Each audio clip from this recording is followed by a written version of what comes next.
ये कहानी है रामनगर नाम के गांव की, जहां की पुलिस स्टेशन में एक नए हवलदार की पोस्टिंग हुई थी। उसका नाम राजा था और वो बहुत मिलनसार इंसान था। उसने बहुत जल्दी गांव वालों से बॉन्ड बना लिया था।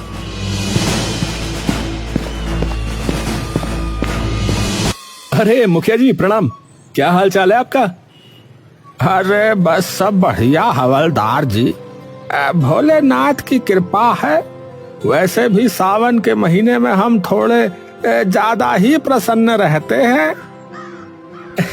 अरे ये बात तो सही कही आपने।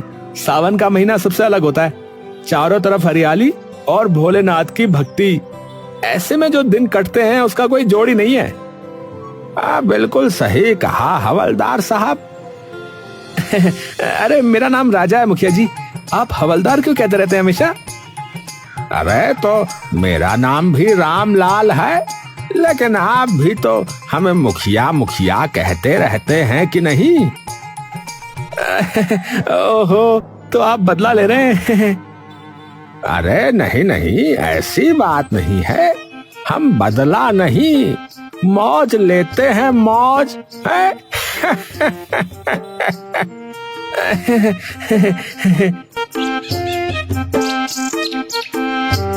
राजा हवलदार हंसते हुए वहां से चौकी की तरफ चला गया।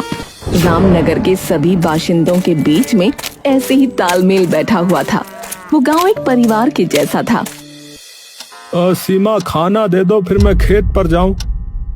हाँ ये लीजिए, आपने कहा और खाना तैयार है। हाँ, तुम न होती तो मेरा क्या होता। मैं खिला देती।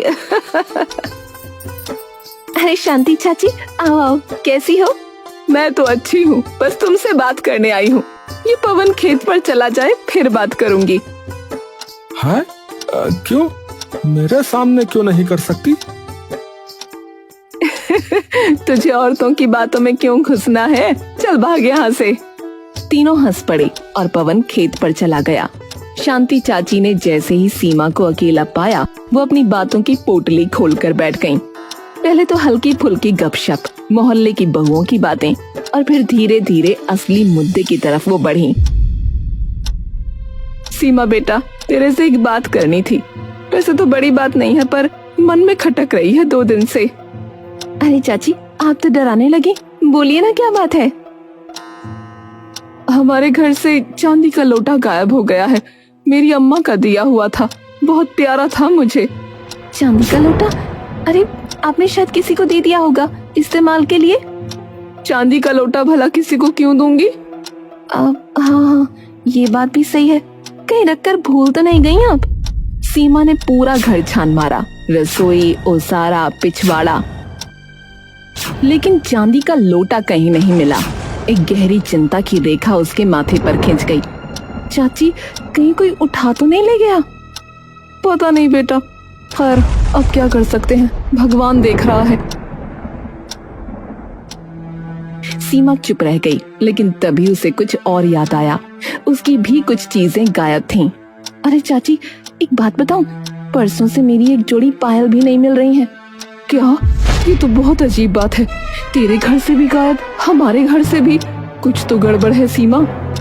इधर सीमा शांति की बातों का सिलसिला खत्म नहीं हुआ था, उधर पूरे गांव में कुछ न कुछ गायब होने की खबरें आने लगीं। कहीं से गहने, कहीं से जूते, तो कहीं से किसी की साइकिल। यार, मेरी वो महंगी वाली घड़ी भी नहीं मिल रही। भूत उठा ले गया क्या उसे? यार, हमारे घर से तो 10,000 रुपए गायब है। बताओ कौन चोर है जो इतनी सफाई से चोरी कर रहा है यार? गांव के लोग पहले से हल्के में ले रहे थे, पर जैसे जैसे सामान की लिस्ट बढ़ती गई, एक बेचैनी पनपने लगी। फिर अगली सुबह, पवन, मेरी अंगूठी, मेरी सगाई की अंगूठी कल रात अलमारी में रखी थी, अब नहीं है।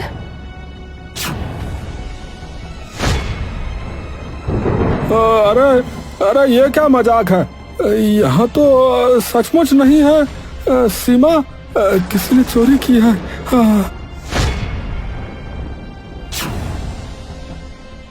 शोर मच गया, गांव के लोग जमा हो गए। सभी के चेहरों पर डर और चिंता साफ झलक रही थी।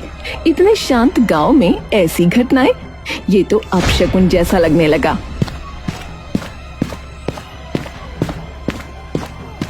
अरे क्या हुआ? किसने शोर मचाया हुआ भाई? अब राजा भैया, मेरी बीबी की जो है अंगूठी चोरी हो गई है। अलमारी में रखी थी पर अब नहीं है। हमारे गांव में ये क्या हो रहा है? कौन है जो सबके घरों से चीजें उठा रहा है? अरे अरे सब शांति रखो। हम भी चौकी में इस पर बात कर रहे थे। खबर पक्की है, एक गिरोह आया हुआ है इस इलाके में। वो घरों की जानकारी जुटाता है और फिर सामान गायब करता है। कितने लोग हैं ये तय नहीं है, 2, 4 या 10 भी हो सकते हैं। है? अरे हमारे गांव में तो कभी ताला भी नहीं लगता था दरवाजों पर, अब तो दिन में भी डर लगने लगा है भाई। अब से सब सतर्क रहें और जो भी बाहर का आदमी दिखे उसकी खबर मुझे दो। और हाँ, मैं आपकी अंगूठी की तलाशी में लग रहा हूँ। हैं? गांव में सनसनी फैल गई।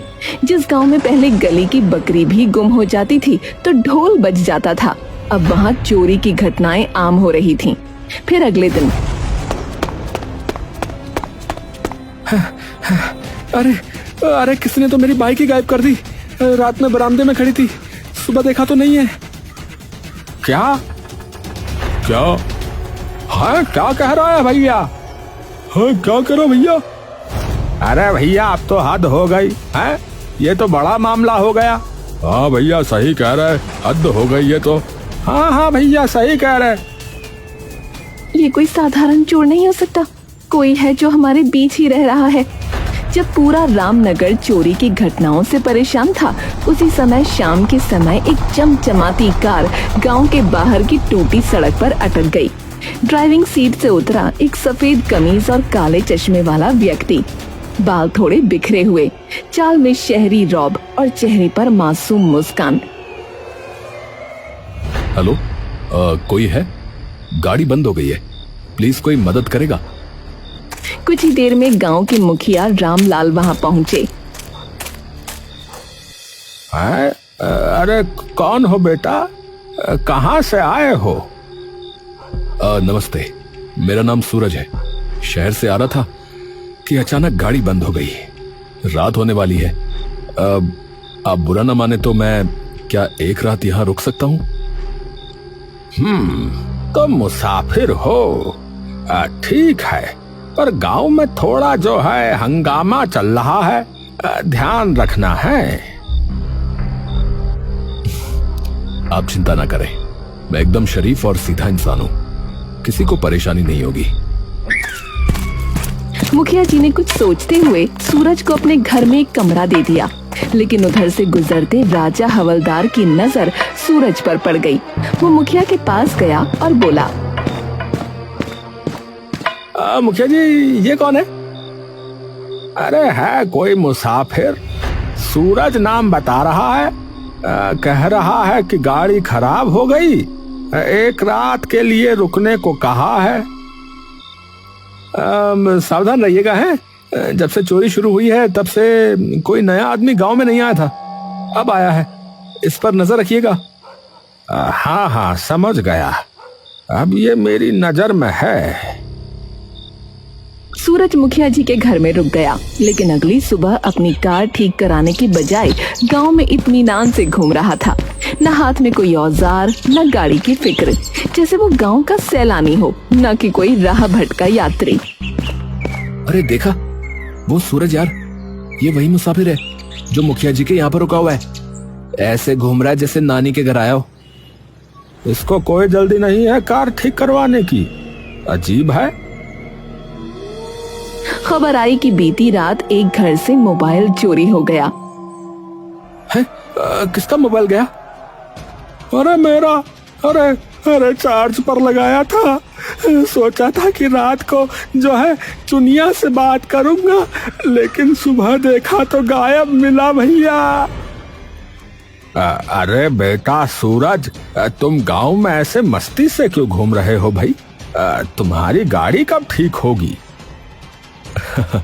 अरे मुखिया जी, पहली बार किसी गांव में आया हूं, थोड़ा एक्सप्लोर करना चाहता हूं। बहुत सुंदर गांव है आपका, शांति, हरियाली और हाँ, अपनापन भी। सुंदर तो है, पर तुम जो है अपनी गाड़ी पर ध्यान दो, वो ज्यादा जरूरी है। सूरज ने मुस्कुराते हुए सिर हिलाया, लेकिन गांव के लोगों की आंखों में अब संदेह गहरा होने लगा था। और फिर रात के समय चौपाल पर पता नहीं क्या हो रहा है यहाँ पर। चौकी में भी यही बात चल रही है, लेकिन कोई सबूत ही नहीं मिलता। बेटा जल्दी कुछ करो। किस बात की चर्चा हो रही है? आप लोग इतने तनाव में क्यों हैं? अरे तुम्हें नहीं पता है? गांव में एक के बाद एक चोरी हो रही है, चप्पल से लेके मोबाइल तक, और अब तो अंगूठी और बाइक भी। ओहो, बहुत बुरा हुआ। तो फिर जल्दी ही मुझे यहां से निकल जाना चाहिए। मैं आज ही मैकेनिक ढूंढता हूं। पर उस दिन भी सूरज ने न तो किसी मैकेनिक से बात की और न ही खुद गाड़ी खोलने की कोशिश की। वो बस मुस्कुराता रहा, टहलता रहा। फिर उसी रात पवन को नींद नहीं आ रही थी, उसे कुछ बेचैनी सी हो रही थी। तभी उसने देखा कि कोई एक परछाई गलियों में घूम रही है। अरे ये कौन है? इतनी रात गए। पवन ने चप्पलें पहनी और चुपचाप उसका पीछा किया। परछाई ने मोड़ लिया। पवन ने आंखें गड़ा दी। सूरज? वो सूरज ही था, मुसाफिर जो अब गांव की गलियों में रातों में भटकता रहता था। पवन ने कुछ नहीं कहा, बस वापस लौट आया। और सुबह होते ही राजा से मिलने पहुंचा। राजा भैया, मैंने जो है सूरज को रात में गलियों में घूमते हुए देखा। हाँ, जरूर कोई गड़बड़ है। हाँ। मैं भी जागा हुआ था कल रात। मैंने उसे पेड़ पर चढ़ते हुए देखा। सोच रहा था कि देखूं वो कर क्या रहा है, पर कुछ समझ में नहीं आया। राजा और पवन अब सीरियस हो चुके थे। गांव में सूरज के रहस्य को सुलझाना जरूरी हो गया था। बस अब बहुत हो गया, चलो उसकी गाड़ी चेक करते हैं। गांव के लोग सूरज की गाड़ी की ओर बढ़े, पर जब दरवाजा खोलने की कोशिश की तो वो लॉक थी। अरे खोलो खोलो, अरे भैया देखना है कि इसके अंदर क्या छुपा है। हाँ। अरे अरे अरे क्या कर रहे हैं आप लोग? ये मेरी गाड़ी है भाई।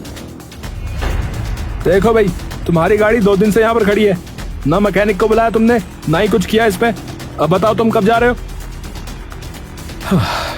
मैंने गांव के बाहर वाले मैकेनिक को दिखाया था, पर उसे कुछ समझ में नहीं आ रहा है। तो अब मैं अपना आदमी भेजता हूँ, वो सही करवा देगा। अब और नहीं रुकोगे तुम? हाँ ठीक है, बस एक रात और, सुबह निकल जाऊंगा। ठीक है। फिर एक रात आई। पवन और राजा अब चुपचाप निगरानी कर रहे थे। तभी देखा कि एक परछाई फिर किसी के घर में घुस गई। अरे भैया, वो रहा चोर, यही मौका है, चलो। दोनों दबे पांव उस घर की ओर गए। झटके से दरवाजा खोला और पकड़ लिया उस परछाई को। अरे पकड़ लिया, पकड़ लिया, पकड़ लिया। अब बता कौन है तू? कौन है तू? सूरज ही है ना? मुंह दिखा जरा अपना। लेकिन वो सूरज नहीं था, बल्कि शांति का बेटा गौरव था। अरे रे, अरे मैं अपनी गर्लफ्रेंड से मिलने आया था। घर में वो अकेली थी, इसलिए। प्लीज हमारे माँ बाप को मत बताना, हमारी जान चली जाएगी। अरे ओहो, चोरी नहीं इश्क हो रहा था यहाँ तो है। अरे मोरी मैया, इस गांव में अब प्यार भी चोरी जैसा हो गया है। चलो बच्चों, इस बार बच गए, लेकिन अगली बार सीधे पंचायत में मुलाकात होगी। पवन और राजा उस मोहब्बत की गलती वाले घर से हंसते हुए बाहर निकले ही थे कि अचानक राजा की नजर एक खंभे की ओर गई। चौंक कर उसने पवन की बाह पकड़ी। अरे पवन, वो देख, खंभे पर फिर वही। अबे सूरज कहीं के, अरे ये फिर चढ़ गया। अबे ओ मुसाफिर, नीचे उतर। सूरज सकपकाया, जैसे चोर रंगे हाथ पकड़ा गया हो। फौरन नीचे उतरा। अबे कभी पेड़ पे कभी खंबे पे, हैं? क्या खोज रहे हो ऊपर ऊपर, हैं? अरे कुछ नहीं, वो क्या है ना कि नींद नहीं आती तो बस ऐसे ही टहलता रहता हूँ, और थोड़ी ऊंचाई से गांव को देखना बड़ा अच्छा लगता है मुझे। है रात में पेड़ों पर चढ़ाई? ये कोई योग साधना चल रही है क्या? बस बहुत हो गया, चलो मुखिया जी के पास चलो। दोनों से लेकर मुखिया के पास पहुंचे। मुखिया जी, ये जो आपके यहाँ रुका है, आपको पता भी नहीं चलता कि ये कब घर से गायब हो जाता है। अभी खंबे पे था, कल पेड़ पे था। अब जो है इसे घर में बंद करके रखिए। हाँ, जब तक इसकी गाड़ी ठीक ना हो जाए ये बाहर नहीं निकलेगा। ठीक है, जब तक गाड़ी सही नहीं होती ये मेरे घर में ही रहेगा। राजा और पवन जाने को ही थे कि राजा एकदम से रुक गया। रुको, मुझे अब इस मुसाफिर पर एक कौड़ी का भी भरोसा नहीं रहा, और मुझे लगता है कि इसकी गाड़ी भी एकदम सही है। चलो देख लेते हैं। सूरज के चेहरे पर हल्की घबराहट थी। राजा और पवन उसके साथ गाड़ी के पास पहुंचे। सुबह लगभग हो चुकी थी। हाँ भाई, चाबी निकालो और चलाओ इसे। पर मैंने बताया था ना कि अरे भाई चलाओ इसे। राजा ने चाबी घुमाई और इंजन एक झटके में स्टार्ट हो गया। देखा, अरे हम नहीं कह रहे थे, इसकी गाड़ी एकदम सही है। अब पुलिस आएगी और तेरा तमाशा यहीं खत्म होगा। अरे अरे रुको रुको भाई, सिर्फ इतना ही काफी नहीं है इसे चोर साबित करने के लिए। मैं कहता हूँ कि एक दिन और रुक के देखना चाहिए। अगर ये चोर नहीं निकला तो हमारा गांव बदनाम हो जाएगा। मैं चोर हूं ही नहीं, चाहो तो मेरी तलाशी ले लो भाई। अरे तो चुप रह। और मुखिया जी, ये आदमी यहाँ झूठ बोल रहा है। गाड़ी ठीक है फिर भी ठहरा हुआ है, ये चोरी से कम नहीं है। तभी भीड़ जमा हो गई। गांव वाले आ गए। सबकी आंखों में सवाल थे। तभी सूरज ने एक अजब बात कही। वैसे इतनी चोरियां हुई, लेकिन राजा जी के यहाँ कभी कुछ चोरी नहीं हुआ, ऐसा कैसे? अरे हाँ, ये तो अजीब बात है। इसका मतलब? इसका कोई मतलब नहीं है। चोर को अभी मौका नहीं मिला मेरे घर का, और फिर मैं हवलदार हूँ। चोर डर रहा होगा। चोर किसी से नहीं डरते। अरे चुप रहो, एक हवलदार पर इल्जाम लगाते हो। अब देखो मैं क्या करता हूँ। राजा ने सूरज के हाथ में हथकड़ी डाल दी।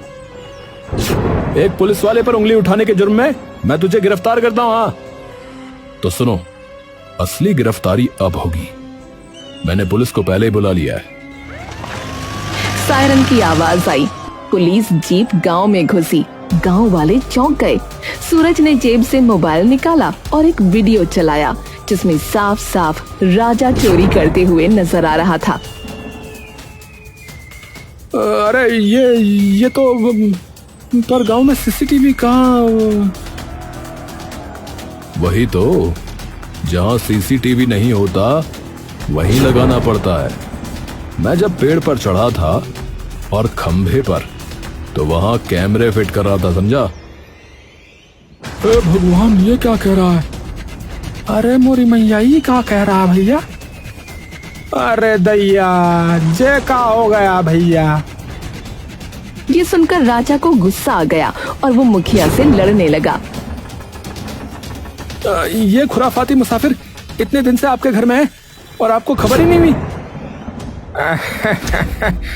देखो भाई, इस मुसाफिर को जो है मैंने ही बुलाया था, और बात दरअसल ये है कि ये क्राइम ब्रांच से एक अंडर कवर अफसर हैं। क्या कहा? अफसर? धोखा? अरे धोखा नहीं, चाल थी। धोखा तो तुमने दिया हमें, क्योंकि तुम कोई हवलदार नहीं, चोर हो। है?